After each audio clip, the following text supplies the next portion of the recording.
மதுரையில் இயேசு வாழ்கிறார் ஊழியங்கள் நடத்தும் எழுப்புதல் உபவாச ஜெப கூட்டம். நாள் ஜூலை 19. நேரம் காலை 9:30 மணி முதல் மதியம் 2:30 மணி வரை. தேவ செய்தி சகோதரர் எல் வின்சென்ட்ராஜ். தெரிந்து கொண்டவர்கள் இரவும் பகலும் தேவனை நோக்கி கூப்பிடும் போது தாமதிப்பாரோ சீக்கிரத்திலே நியாயம் செய்வாரா? பாடல் மற்றும் ஆராதனை சகோதரி கலா வின்சென்ட்ராஜ். இனிமே நான் வாழ்ந்து நிமிர்ந்து நிற்க முடியாது நீங்க நினைச்சுக்கிட்டு தான் இருப்பீங்க, ஆனால் உங்களுக்கு ஒரு தேவன் இருக்கிறார். ஹல்லேலூயா. இடம் இயேசு அழைக்கிறார் Jebagopuram, bypass road, Palanganatham, PRC depot அருகில், மதுரை. தேவ பிள்ளைகளே, இந்த உபவாச ஜெபத்தில் கலந்து கொண்டு தேசத்தின் எழுப்புதலுக்காகவும் குடும்பத்தின் ஆசீர்வாதத்திற்காகவும் இணைந்து ஜெபிக்க உங்கள் யாவரையும் அன்போடு அழைக்கிறோம். மேலும் விவரங்களுக்கு கீழே உள்ள தொலைபேசி எண்ணை தொடர்பு கொள்ளுங்கள்.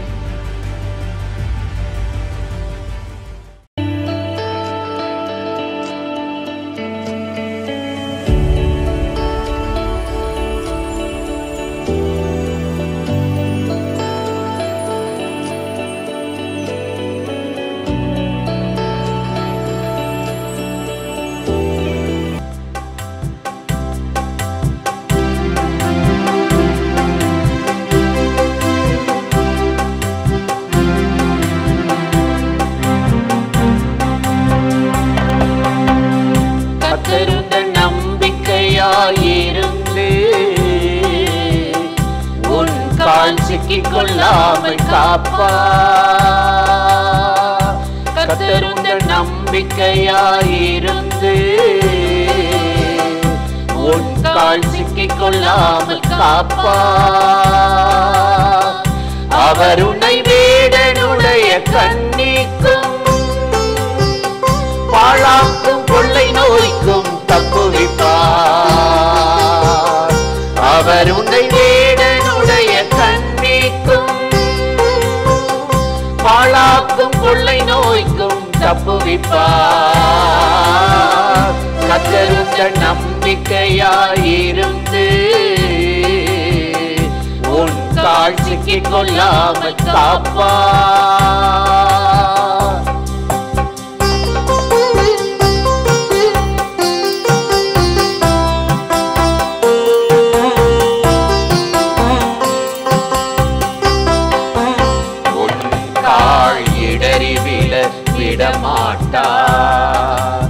உன்னை காக்கும் தேவன் அவர் உறங்க மாட்டார். உன் கால் இடறி விழ விடமாட்டார்.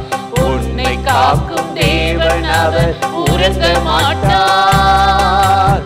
இஸ்ரவேலை காக்கும் தேவன் உறங்குவதும் இல்லை, அவர் தூங்குவதும் இல்லை.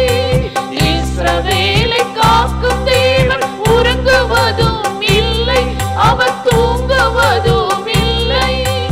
உனது பக்கம் நிழலாக இருக்கிறார், உனது பக்கம் நிழலாக இருக்கிறார். கர்த்தருந்த நம்பிக்கையாயிருந்து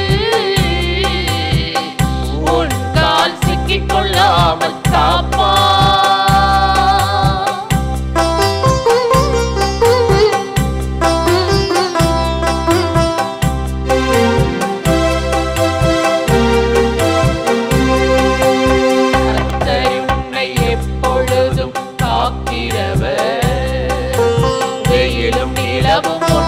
சேதப்படுத்துவதில்லை.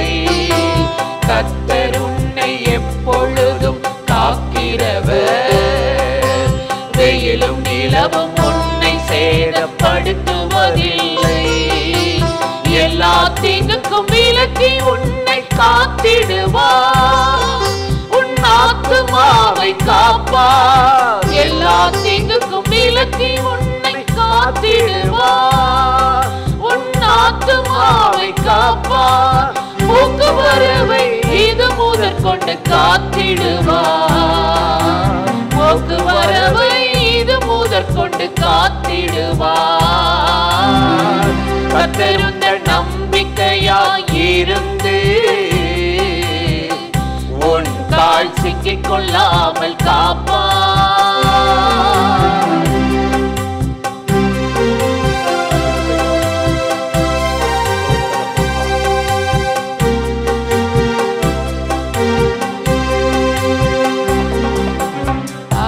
தமது சிறகுகளால் உன்னை ஓடுவார்.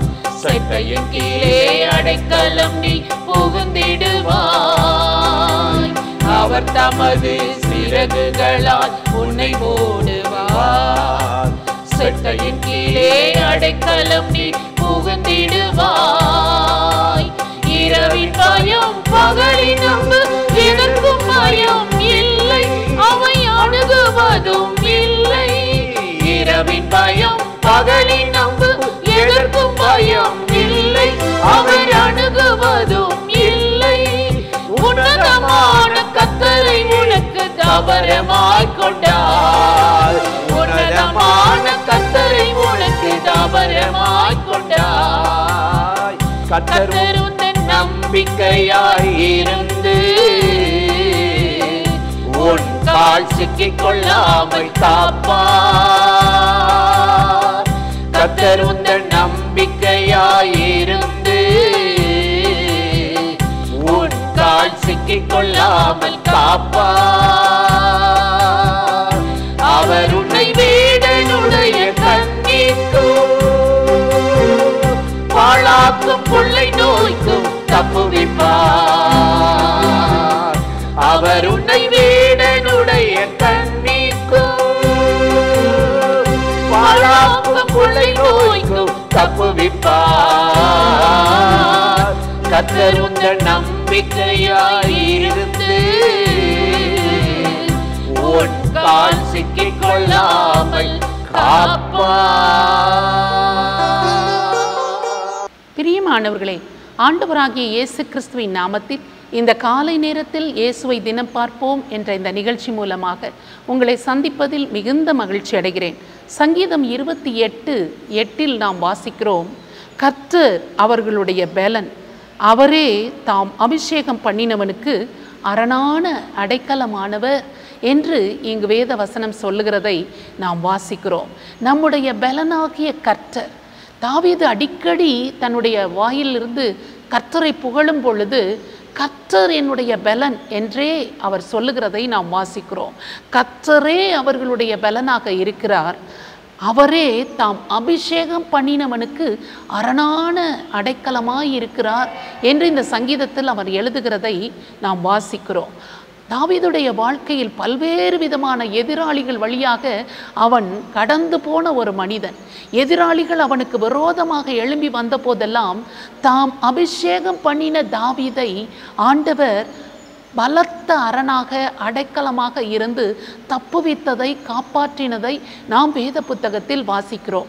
அது சவுலாக இருந்தாலும், கோலியாத்தாக இருந்தாலும், அப்சலோமாக இருந்தாலும், எதிரி நாட்டினராக இருந்தாலும், எந்த எதிர்ப்பாளர்களாக இருந்தாலும் எல்லா எதிரிகளுக்கும் அவனை காப்பாற்றும்படி தாம் அபிஷேகம் பண்ணின தாவீதுக்கு அரணான அடைக்கலமாக அவர் இருந்தபடியினால் இந்த தாவீது இந்த சங்கீதத்தில் எழுதுகிறார், அவரே தாம் அபிஷேகம் பண்ணினவனுக்கு அரணான அடைக்கலமாக இருக்கிறார் என்று சொல்லி ஆண்டவரை மகிமைப்படுத்துகிறார். மரணத்துக்கும் எனக்கும் ஒரு அடி தூரம்தான் என்று சொல்லிய அந்த மனிதனுக்கு அந்த மரணம் அவனை தொடுவதற்கு அனுமதிக்காமல் அரணான அடைக்கலமாக இருந்து அந்த தாவீதை காப்பாற்றின தேவன் இந்த காலை நேரத்தில் இந்த வார்த்தைகளை கேட்டு நம்பி விசுவாசிக்கிற உங்கள் வாழ்க்கையிலும் எத்தனையோ விதமான எதிர்ப்புகளில், போராட்டங்களில், பிரச்சனைகளில் சந்தித்து வேதனையோடு கூட கலக்கத்தோடு போய்கொண்டிருக்கிற உங்களுக்கு ஒரு அரணான அடைக்கலமான ஒரு தெய்வம் இருக்கிறார். அவர்தான் ஆண்டவராகிய இயேசு கிறிஸ்து. நீங்கள் கடந்து போகிற பாதைகள் எவ்வளவு இக்கட்டு நிறைந்ததாக இருந்தாலும் அவரே உங்களுக்கு அரணான அடைக்கலமாக இருக்கிறார். அவர்தான் நம்முடைய பலன்.